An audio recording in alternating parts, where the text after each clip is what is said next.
Party জিন্দাবাদ, जिंदाबाद जिंदाबाद তৃণমূল কংগ্রেস জিন্দাবাদ, जिंदाबाद जिंदाबाद অভিষেক ব্যানার্জি জিন্দাবাদ। जिंदाबाद जिंदाबाद। চন্দন মণ্ডল আমাদের দলে যোগদান করছেন। ময়না বিধানসভা কেন্দ্রের অন্তর্গত তিনি থাকেন এবং অত্যন্ত সুপরিচিত একজন ব্যক্তিত্ব। দীর্ঘদিন ধরে ময়না বিধানসভায় মানুষের পাশে থেকে কাজ করার চেষ্টা করেন এবং তার গুরুত্ব অত্যন্ত বেশি, সেটা মনে হয় কোনো রাজনৈতিক দলই অস্বীকার করতে পারবে না। এবং আজকে তার যোগদান আমাদের দলকে সমৃদ্ধ করবে। দেখলেন দর্শক ভিডিওটি, তৃণমূল কংগ্রেসে যোগ দিলেন এক বিজেপি নেতা। হ্যাঁ দর্শক, বঙ্গ বিজেপিতে আবারও ভাঙন, আর এবার অন্য কোথাও নয়, বিরোধী দলনেতা শুভেন্দু অধিকারীর গড় অর্থাৎ তারই জেলা পূর্ব মেদিনীপুর, সেখানেই বিজেপিতে ভাঙন। বিজেপি ছেড়ে তৃণমূল কংগ্রেসে যোগ দিলেন সেখানকার এক দাপুটে বিজেপি নেতা, পরিচিত মুখ চন্দন মণ্ডল। এদিন কলকাতায় এসে কুণাল ঘোষ, চন্দ্রিমা ভট্টাচার্যের হাত থেকে দলীয় পতাকা তুলে নিয়ে তিনি কিন্তু যোগ দিলেন তৃণমূল কংগ্রেসে। তিনি পূর্ব মেদিনীপুর জেলার ময়না বিধানসভার একটা পরিচিত মুখ বিজেপির, তিনি যোগ দিলেন। তার সাথে সাথে আরো অনেকেই যোগ দিলেন এবং এই যোগ দেবাকে কুণাল ঘোষ তিনি বলেছেন এটা তো একটা ট্রেলার, পিকচার এখনো বাকি। মানে তিনি বলতে চাইলেন বা তিনি ইশারা ইঙ্গিত দিতে চাইলেন যে শুধু পূর্ব মেদিনীপুরের ময়না থেকেই একজন ব্যক্তি বা এর সাথে কয়েকজন দলীয় কর্মী সমর্থক নয়, আগামী দিনে অনেকেই যোগ দিতে চলেছেন বা বিজেপি ছাড়তে চলেছেন, ছেড়ে তৃণমূলে যোগ দিতে চলেছেন, এমনই কিন্তু ইঙ্গিত দিলেন কুণাল ঘোষ। শোনাবো কুণাল ঘোষের বক্তব্য, শুনবো এই বিজেপি নেতা যিনি বিজেপি ছেড়ে তৃণমূলে এসছেন সেই চন্দন মণ্ডলেরও বক্তব্য। আবারও বলি, 2026-এর বিধানসভা নির্বাচন মেরে কেটে আর 2 মাস, হ্যাঁ 1 মাসের মধ্যে যে ভোটের দিনক্ষণ সেটি কিন্তু ঘোষণা হয়ে যেতে পারে, আর তারপরেই কিন্তু এপ্রিলেই হবে বা হতে পারে ভোট গ্রহণ, কিংবা বলা যেতে পারে না মার্চেও, কিন্তু মার্চের শেষের দিকেও ভোট গ্রহণ শুরু হয়ে যেতে পারে। আর তার ঠিক আগে আমরা বিভিন্নভাবে দেখেছি বিজেপি ছেড়ে তৃণমূলে আসার ঘটনা, একটু বেশিই দেখেছি। তৃণমূল ছেড়েও কেউ কেউ বিজেপিতে গেছে, এরকমও নিদর্শন আছে, নেই বললে হবে না, আছে। বা বাম কংগ্রেস ছেড়ে তৃণমূলে এসছে, এরকম মানে দল বদলের ঘটনা ঘটছে, কোথাও কম কোথাও বেশি। ঠিক তেমনই গত শুক্রবার পূর্ব মেদিনীপুর জেলার অত্যন্ত পরিচিত বিজেপি নেতা চন্দন মণ্ডল তিনি নিজের দল ছাড়লেন, তাও আবার কি না অভিযোগ করলেন যে তার যে বিধায়ক, অর্থাৎ ওই ময়না বিধানসভা, সেখানে তো বিজেপির বিধায়ক, নাম হচ্ছে অশোক দিন্দা, তিনি নাকি জনসংযোগের তার অভাব রয়েছে, কাজ করেননি মানুষের জন্য, আর তাই তিনি সেই ক্ষোভে যে কোনো কাজ হয়নি, তিনি যে বিধায়কের বিরুদ্ধে বিভিন্ন অভিযোগ তুলেছেন, তারপরেই তিনি দল ত্যাগ করে তৃণমূল কংগ্রেস মমতা বন্দ্যোপাধ্যায়ের দলে আসতে উদ্যোগী হয়েছেন।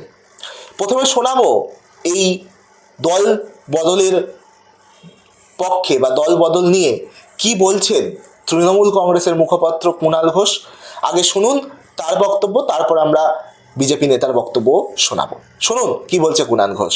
পূর্ব মেদিনীপুরে বিজেপির ভাঙন অব্যাহত আছে এবং পূর্ব মেদিনীপুরে বিজেপির ভাঙনের একটা অন্যতম কারণ যে আদি বিজেপি যারা, তাদের উপর পরে যাওয়া তৎকাল বিজেপি, তারা হঠাৎ ছড়ি ঘোরাতে শুরু করে তারা না করছে মানুষের কাজ, না দিচ্ছে বিজেপির পুরনো কর্মীদের সম্মান। তো সেই জায়গায় যারা মানুষের কাজ করেছেন তাদের অসম্মান করেন, তাহলে সেই মানুষগুলো তো সেই দলে অবাঞ্ছিত হয়ে যাচ্ছেন।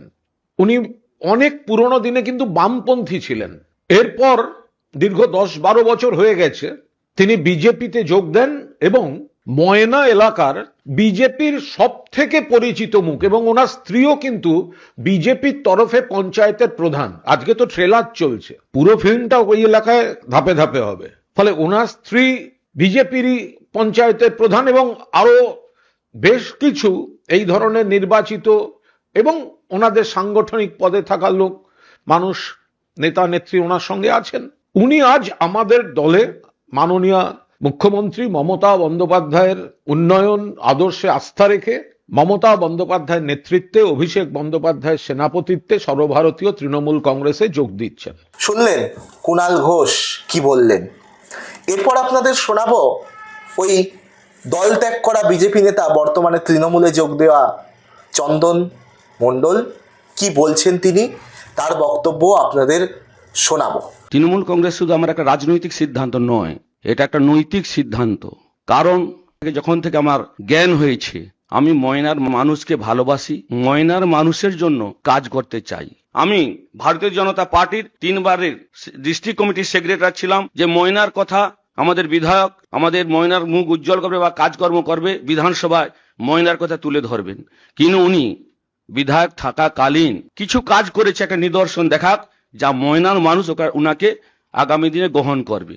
উনি সেভাবে কিছুই কাজ করতে পারেনি। ময়নার মূল সমস্যা হচ্ছে ময়না নিচু এলাকা, জল জমে যায়, বর্ষাকালে রাস্তাঘাট ডুবে যায়। ময়নার মানুষ এই জল যন্ত্রণা থেকে বাঁচতে চায়। এই পদক্ষেপ আমাকে আগামী দিনে করতে হবে, সেই আশ্বাস আমি আমাদের মাননীয় মুখ্যমন্ত্রী মমতা বন্দ্যোপাধ্যায় এবং শ্রী অভিষেক ব্যানার্জিকে আমি জানিয়েছিলাম। তিনি আশ্বাস দিয়েছেন যে আগামী দিনে ময়নার যাতে মানুষের সমস্যা সমাধানের সুরাহা করতে পারি, আমাকে সব রকমের সহযোগিতা করবে। আমাদের সত্যি গর্ব লাগে যে অভিষেক ব্যানার্জির সাথে আমি নিজেও কথা বলেছি, উনি দ্রুততার সহিত সেটা দেখবেন এবং ময়নার সার্বিক উন্নয়নের স্বার্থে আমার পাশে দাঁড়াবেন বলে কথা দিয়েছেন। তাই আমি সিদ্ধান্ত নিলাম ময়নার মানুষের জন্য আমি ভারতীয় জনতা পার্টি ছেড়ে তৃণমূল কংগ্রেসে যোগদান করলাম। বিধানসভা নির্বাচনে তৃণমূল কংগ্রেস জয়লাভ করবে। মাটি মানুষের সরকারের পক্ষে আমি আছি, থাকবো। শুনলেন বিজেপি নেতা যিনি দল ত্যাগ করেছেন, ঠিক কি কারণে তাকে দল ছাড়তে হলো বা তিনি দল ছাড়লেন এবং তৃণমূল কংগ্রেসে যোগ দিলেন, সবটাই তার মুখেই আপনারা শুনলেন। তিনি বিধায়কের ওপর অর্থাৎ তারই দলের বিধায়ক অশোক দিন্দার ওপরই ক্ষুব্ধ হয়ে অর্থাৎ কোনো কাজ হয়নি বলেই দাবি করলেন, আর সেই কারণেই তিনি যোগ দিলেন তৃণমূল কংগ্রেসে। এমনকি তৃণমূলের নেতৃত্বর সঙ্গে অর্থাৎ অভিষেক বন্দ্যোপাধ্যায়ের সঙ্গে তার কথা হয়েছে আগামী দিনে সেই বিধানসভায় উন্নয়ন বাকি রাজ্যের বিভিন্ন জায়গার মতো সেখানেও যাতে উন্নয়ন হয় সেই নিয়ে কথা হয়েছে অভিষেক বন্দ্যোপাধ্যায়ের সঙ্গে, এমনটাই কিন্তু বললেন এই নেতা। এই চন্দন মণ্ডল ইনি ময়নার ঘরের ছেলে হিসেবে পরিচিত অনেকাংশেই।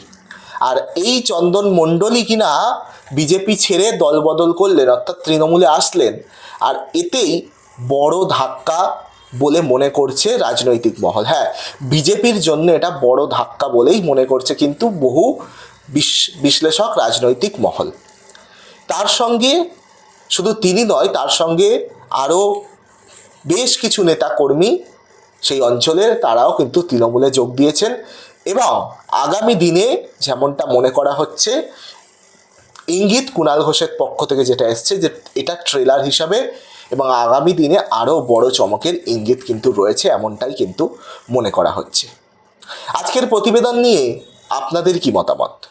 এই যে দল বদল, নির্বাচন আসার আগে বিজেপি ছেড়ে যে তৃণমূলে আসার হিড়িক, বিজেপিকে ছাড়ার হিড়িক, আগামী দিনে 2026-এ বিজেপিকে কতটা ধাক্কা দেবে?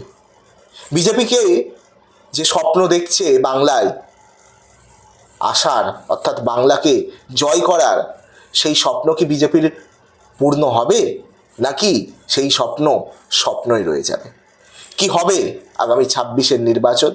আর মাত্র 2 থেকে 3 মাস, তারপরেই সবটা পরিষ্কার হবে।